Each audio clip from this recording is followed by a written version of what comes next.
Bonjour à tous, on se retrouve pour un nouvel événement. Aujourd'hui, le The 5 Cordes se dispute sur l'hippodrome de Caen. Ils sont 16 à s'affronter. C'est une très belle course, hein. C'est le prix des Ducs de Normandie, une course de groupe 2 réservée à des 4 à 11 ans qui ont gagné au moins 130 000 euros. Et on retrouve des champions au départ. On va en parler dans quelques instants. Avant de démarrer, je vous rappelle que vous pouvez vous abonner à la chaîne YouTube de The Turf. Vous pouvez activer la cloche pour être informé dès que mon prono est posté. Et n'oubliez pas le jeu responsable, les mentions qui sont en bas ici. Allez, mon choix en 6 pour ce The 5 cordes et tous les paris associés, jeux simples, jumelés, trio, etc. Je vais vous donner ça tout de suite. Et j'ai retenu en tête, écoutez, deux chevaux de grand talent, les deux chevaux les plus riches de la course, les deux seuls chevaux de la compétition ayant plus de 2 millions d'euros de gains à leur actif. Tout d'abord, à la première position, le numéro 15, Idaho de Tillard. Alors, c'est vrai qu'il effectue sa rentrée, c'est vrai qu'il n'est pas à 100%, c'est vrai qu'il sera.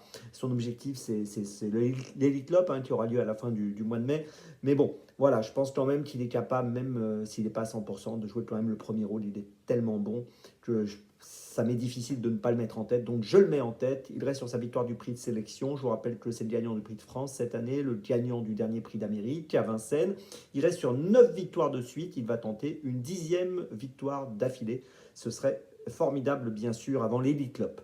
En deuxième position, j'ai placé celui qui sera probablement son adversaire numéro 1, le numéro 16, Onek. Alors Onek est le plus riche de la course, il est le gagnant de l'Elite Lop en 2023. Il a gagné également ce prix des Ducs de Normandie en 2023. Donc c'est le tenant du titre de cette course. Il vient de finir deuxième du prix de l'Atlantique, c'était plutôt bien le 20 avril. Et logiquement, je pense qu'il va être très dangereux à l'arrivée. Derrière ce duo, derrière le 15 et le 16, j'ai placé le 13 en troisième position, Hokkaido JL. Alors lui, il a fini deuxième de cette course l'année dernière. C'est également le deuxième du prix d'Amérique 2024. Il vient de conclure cinquième du prix Kerjak. On connaît ses fins de course. Il doit disputer les places, au moins les places. En quatrième position, j'ai placé le 8 Émeraude de Bay. Elle aussi est capable de fournir de très belles fins de course. Elle a été disqualifiée dans le prix de l'Atlantique alors qu'elle faisait partie des préférés des parieurs. On va oublier cet échec, on va plutôt la juger sur ses meilleures sorties, comme sa victoire du prix du Bois de Vincennes au mois de mars. Elle a fini quatrième du prix de France aussi au mois de février. Bon, elle a beaucoup de bonnes perfs à son actif. Logiquement, elle doit terminer dans les 5. En cinquième position, j'ai retenu le numéro 9, Isoar Vedake. Alors lui, il doit nous rassurer. Il a été disqualifié dans le prix de Paris au mois de février. On ne l'a pas revu depuis. Il a terminé 10e du prix d'Amérique cette année. Mais bon, voilà, ses dernières sorties ne sont pas top, mais c'est quand même un super cheval. Il a déjà bien fait sur l'hippodrome de Caen. Il est associé à Benjamin Rochard. Il sera déféré des 4 pieds. Je pense qu'il vaut mieux le garder avec nous.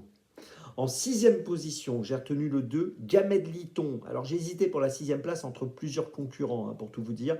Mais Gamed Liton, il surperforme actuellement. Il vient de finir deuxième du prix Kerjak. Il a fini quatrième du prix du Bois de Vincennes. Il est en super forme. Voilà, je lui ai accordé cette sixième position dans mon choix. Après une grande hésitation, je l'ai dit, avec d'autres concurrents que je vais citer. J'ai hésité entre Gannet de Banville ou Curberry, Gamed Liton, voilà. Et j'ai choisi ce Gamed Liton à la sixième place. Donc je vous résume mon choix en 6 pour ce The 5 Cordes qui s'annonce superbe. En tête, les numéros 15 et 16. Et derrière, le 13, le 8, le 9 et le 2. Départ de la course, les amis, aujourd'hui, attention, 15h15. On se retrouve maintenant demain pour Longchamp. Et d'ici là, avec The Turf, ça va aller.